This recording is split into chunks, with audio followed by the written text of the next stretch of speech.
بسم اللہ الرحمن الرحیم۔ آج ہم لفظی اور معنوی تشریح کے ساتھ حدیث نبوی کی تعلیم کے سلسلے میں 5ویں حدیث پڑھیں گے، لیکن اس حدیث کو شروع کرنے سے پہلے ہمیں یہ معلوم ہونا چاہیے کہ حدیث نبوی کا مطالعہ کیوں ضروری ہے۔ حدیث نبوی کے بغیر دین پر عمل کرنا ممکن نہیں۔ حدیث نبوی کے ذریعے قرآن کو سمجھنے میں مدد ملتی ہے۔ ہمارے نبی صلی اللہ علیہ وآلہ وسلم کی احادیث حکمت و دانائی کا مجموعہ ہے، جن پر عمل کر کے ہماری زندگی سنور سکتی ہے۔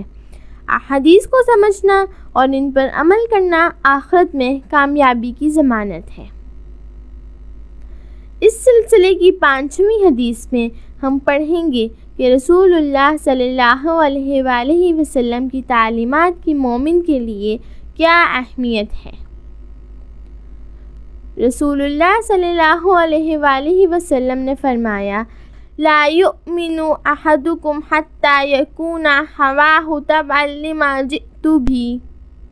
تم میں سے کوئی شخص اس وقت تک مومن نہیں ہو سکتا جب تک اس کی خواہش اس تعلیم کے مطابق نہ ہو جائے جو میں لایا ہوں۔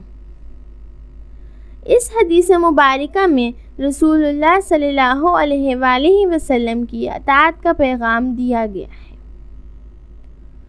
انسان کی فطرت میں نیکی اور بدی دونوں کا شعور رکھا گیا ہے، اس لیے اسے چاہیے کہ وہ ارادہ اور اختیار کے باوجود برائی یا گناہ کے کاموں سے اجتناب کرے۔